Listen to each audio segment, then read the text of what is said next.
এই থিম কেকটা কখনো বানানো অফ হবে বলে আমি মনে করি না। কারণ প্রায় ৩ বছর ধরে আমি সেম থিম কেকটা বানায়ে যাচ্ছি। আর এটার এত বেশি ডিমান্ড এখনো পর্যন্ত ৩ বছর আগে থেকে শুরু করেছিলাম এই থিম কেকটা বানানো। এখনো পর্যন্ত এটার ডিমান্ড অনেক বেশি। মানে এটার ডিমান্ড কমছেই না। মনে হয় এটা আরো ২ বছর পর্যন্ত বানাতে হবে। যেকোনো থিম কেক দেখা যায় যে প্রায় ১ বছর পর্যন্তই চলে। বাট এই থিম কেকটা না অনেকদিন ধরে আমি দেখছি যে সবার এখনো পর্যন্ত প্রিয়। আসলে এটা বাচ্চাদেরই অনেক বেশি ফেভারিট যার কারণে মনে হয় এটার এখনো পর্যন্ত ডিমান্ড কমছে না। এটা হচ্ছে কোকোমেলন থিম কেক। আপনারা যারা হচ্ছে বেকার আছেন তারা তো জানেনই যে কোকোমেলন থিম কেকটা এখন কত বেশি জনপ্রিয় বাচ্চাদের মধ্যে বা বাচ্চাদের বার্থডের জন্য হোক বা আকিকা যেকোনো অকেশনের জন্য হলো দেখা যায় যে এই কোকোমেলন থিম কেকটাই সবাই অর্ডার করে থাকে। কারণ এটার এত বেশি ডিমান্ড। তো আমি হচ্ছে এখানে আজকে একটা ৩ পাউন্ডের ভ্যানিলা ফ্লেভারের কোকোমেলন থিম কেক বানাচ্ছিলাম। তো এটা আমি শুরু করেছিলাম ৩ বছর আগে থেকে এই কোকোমেলন থিম কেকটা বানানো। এখনো পর্যন্ত বানাচ্ছি। মনে হয় না এটা বানানো কখনো শেষ হবে এই থিমের কেকটা। অনেক থিম আছে যেগুলো আমরা অনেক বানানো হয়েছে। বাট এখন যেগুলার তেমন একটা ডিমান্ড নেই। বাট এটার ডিমান্ড কিন্তু এখন আরো বেড়েই চলছে।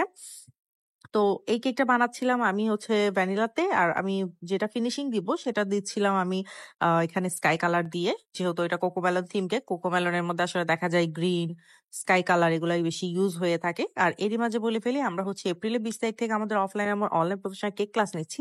হাতে কিন্তু সময় বেশি নেই। সো যারা হচ্ছে চট্টগ্রামের মধ্যে আছেন তারা আমাদের অফলাইন ক্লাসটাও করতে পারবেন। যারা চট্টগ্রামের বাইরে আছেন তারা আমাদের অনলাইন ক্লাসটাতে জয়েন হয়ে যেতে পারবেন। যেহেতু সময় বেশি নেই আপনারা চেষ্টা করবেন তাড়াতাড়ি করে আপনার সিটটা বুকিং করে ফেলার। আর অফলাইনের ক্ষেত্রে সিট কিন্তু খুবই কম থাকে। তো তাড়াতাড়ি করে হচ্ছে বুকিং করার ট্রাই করবেন। আর অনলাইন হচ্ছে যারা চট্টগ্রামের বাইরে আছে তারা আমাদের অনলাইন ক্লাসটাতে জয়েন হতে পারবেন। তো আপনারা যারা করবেন তারা হচ্ছে আমাদের ফেসবুক পেজ আঞ্জুম কেকের মধ্যে ইনবক্স করে ফেলবেন। মডারেটর বাকি সব ডিটেইলস আপনাদেরকে জানিয়ে দিবে।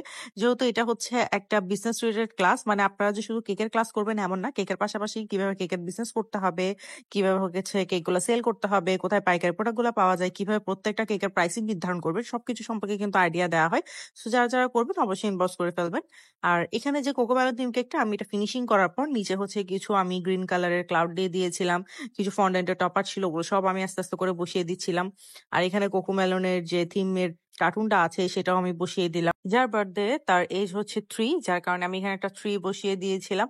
আর কিছু আমি স্প্রিঙ্কল বসিয়ে দিচ্ছিলাম এখানের মধ্যে। আর এখানে একটা রেইনবো বসিয়ে দিয়েছিলাম যাতে করে দেখতে একটু কালারফুল মনে হয়। তো একটু বেশি করে হচ্ছে আমি এখানের মধ্যে স্প্রিঙ্কলস দিচ্ছি। যেহেতু এটা আমার কেকের পিকচার দেখেই হচ্ছে আপু কেকটা অর্ডার করেছিল। সো যেরকম ছিল আমি সেম ভাবেই হচ্ছে সবগুলো আস্তে আস্তে করে বসিয়ে দিচ্ছিলাম আরকি। আর এই কেকগুলো না দেখতে অনেক বেশি কালারফুল হয়। মানে কোকোমেলন থিম কেক যতটাই আমি বানিয়েছি প্রত্যেকটা দেখা গেছে অনেক বেশি কালারফুল হয়। আর কেকগুলো দেখতে অনেক বেশি সুন্দর লাগে। আমার মনে হয় এই কারণেই এই কেকের থিম কেকটা সবাই বেশি অর্ডার করে থাকে।